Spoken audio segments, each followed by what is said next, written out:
साथ हमने करना है। प्राण प्रतिष्ठा कर एक नए इतिहास का सृजन करे और भारत को गौरव तक ले जाए, सिद्धों तक ले जाए। और मंगल कामना करता हूँ कि आपकी यात्रा सफलतम बने।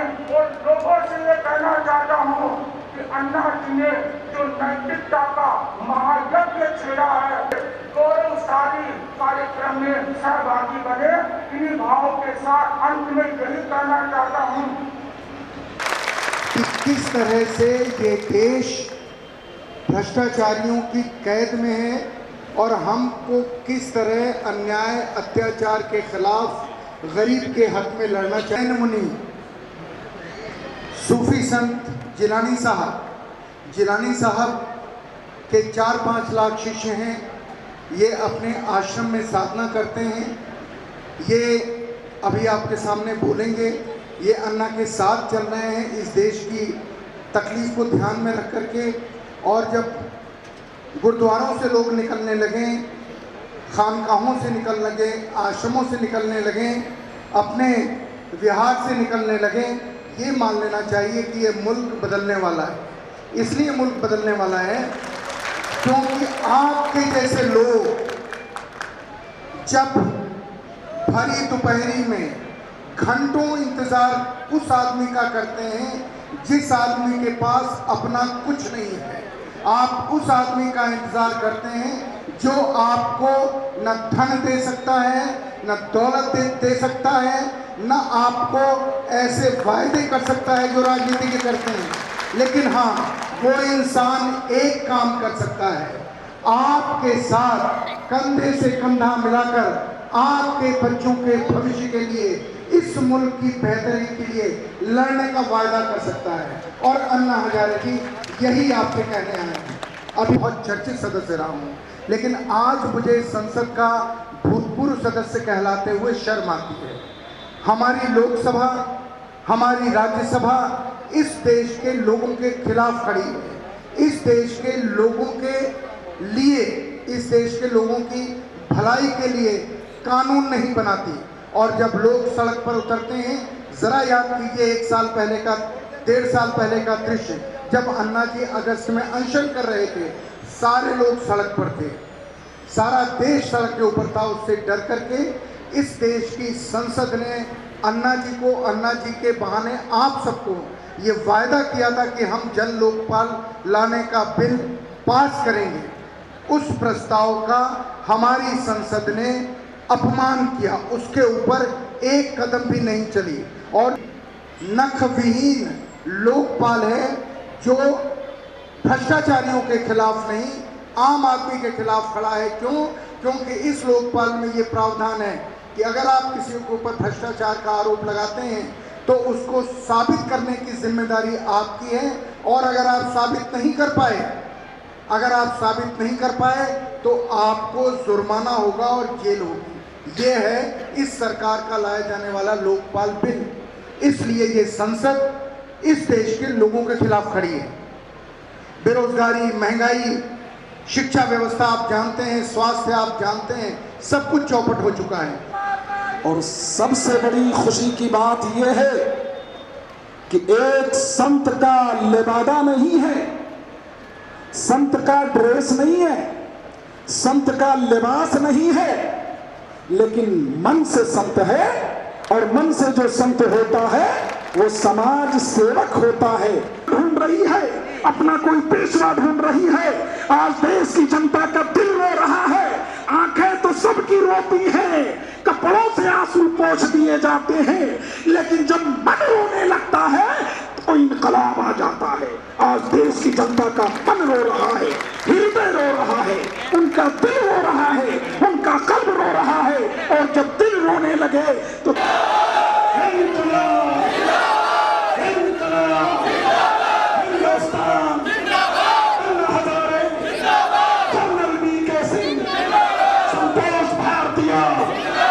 आदमपुर की ये तमाम जनता, पहली चीज, देश नारों से नहीं चलता, देश नारों से नहीं चलता। देश चलता है मिलकर काम करने से, देश चलता है कंधे से कंधा मिलाकर आगे बढ़ने से। दूसरी चीज, आज की तारीख में हम लोग अपने आप को कमजोर इसलिए पाते हैं क्योंकि हम बट गए, जाति के नाम पर, धर्म के नाम पर, वर्ग के नाम पर, समुदाय। और वो गांव में खुशी खुशी वोट देता, वो नहीं सोचता कि उसके बाद उसका कोई भला नहीं होगा। जब तक आप पढ़ते रहेंगे तब तक आप कम हैं। पहला तरीका है, जो चीज मिलती है उसको ले लीजिए चुपचाप से, घुटने के बल बैठ जाइए। जैसे आप सिर नीचे करो, घुट घुट कर जीते रहो। तो आप खड़े होकर जीना चाहते हो या घुटने के बल बैठ के जीना चाहते हो?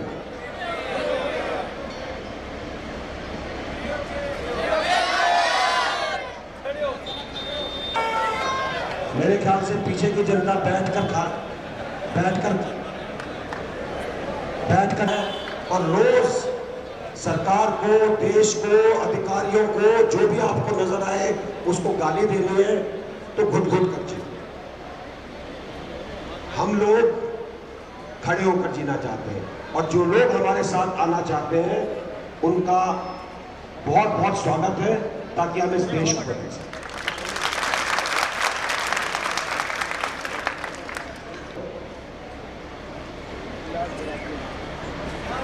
फैन देते हो क्या?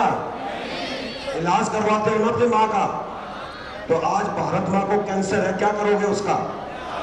अगर इलाज करना है तो इकट्ठा होना है, और इकट्ठा सितंबर के पहले महीने में, सितंबर के पहले हफ्ते में दिल्ली पहुंचना है, ताकि वहां पे जब आप इकट्ठे होंगे तो सबको पता चलेगा कि देश के अंदर क्या करना है।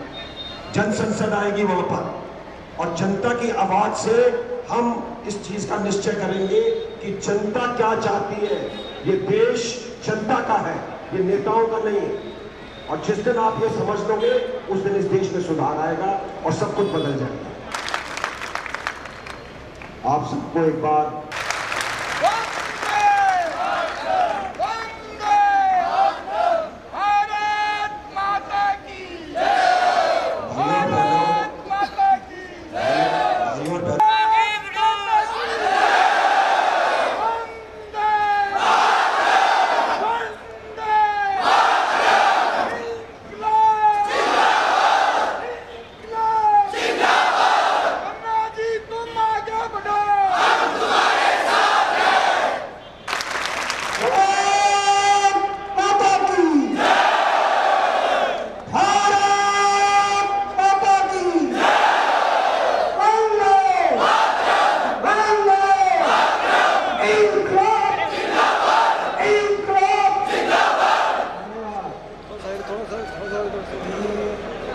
यहाँ आप सबका जोश देखकर मुझे पे जोश आ गया, और इसके कारण मुझे विश्वास हो रहा है कि जल्दी ही भ्रष्टाचार मुक्त भारत बनेगा। ये कितना है कि आप हम संगठित होकर एक लड़ाई लड़ना है। एक गड़बड़ कहाँ होती है? गड़बड़ आती है, इलेक्शन आ गया, इलेक्शन आ गया, भारत माँ की कसम लेकर हम प्रतिज्ञा करनी है कि आगे वाले कोई भी आने वाले इलेक्शन में मैं कोई भी रिश्वत लेकर वोटिंग नहीं करूंगा, सिर्फ चारित्र्यशील लोगों को वोटिंग करके आगे भेजूंगा। जब तक विधानसभा और लोकसभा में चारित्र्यशील लोग नहीं जाएंगे तब तक सही परिवर्तन नहीं आएगा। हम कितना भी घूमे, आखिर चाबी आपके हाथ में है। चाबी जनता का लोकतंत्र। 26 जनवरी 1950 जिस दिन हम इस देश में प्रजासत्ताक दिन मनाया, उस रात में राष्ट्रपति ने क्या किया? IAS, IPS, IFS के सनदी ऑफिसरों का सिलेक्शन किया। जिनको हम कलेक्टर, कमिश्नर, सेक्रेटरी बोलते हैं, इनका चयन किया राष्ट्रपति ने और क्या कहा, आपको गाड़ी देंगे, बंगला देंगे, सब फैसिलिटीज देंगे, अब गवर्नमेंट सर्वेंट बोल के काम करना। गवर्नमेंट सर्वेंट, गवर्नमेंट है जनता और सर्वेंट है सेवक। ये दोनों भी सेवक है। जिनको हम चुन कर भेजा ये भी सेवक है और पूरे ऑफिसर है ये भी सेवक है। मालिक कौन है? जनता मालिक है। चित्र क्या है आज? जो मालिक है उनको बनाया सेवक और जो सेवक है वो बन गए मालिक। उल्टा हो गया। अगर फौज में लड़ते रहे, मैं भी फौज में लड़ते रहा। ये निशान है पाकिस्तान का सर पर।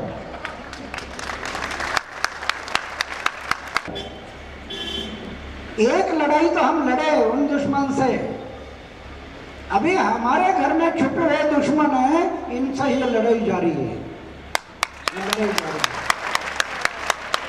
और हम लोग व्रत लिया है 26 साल की उम्र में ये तय किया जीवन में, जब तक जीना है समाज और देश के भलाई के लिए और जिस दिन मरना है समाज और देश के भलाई के लिए, ये व्रत लिया। आज भी हम लोग जीवन में तय किया।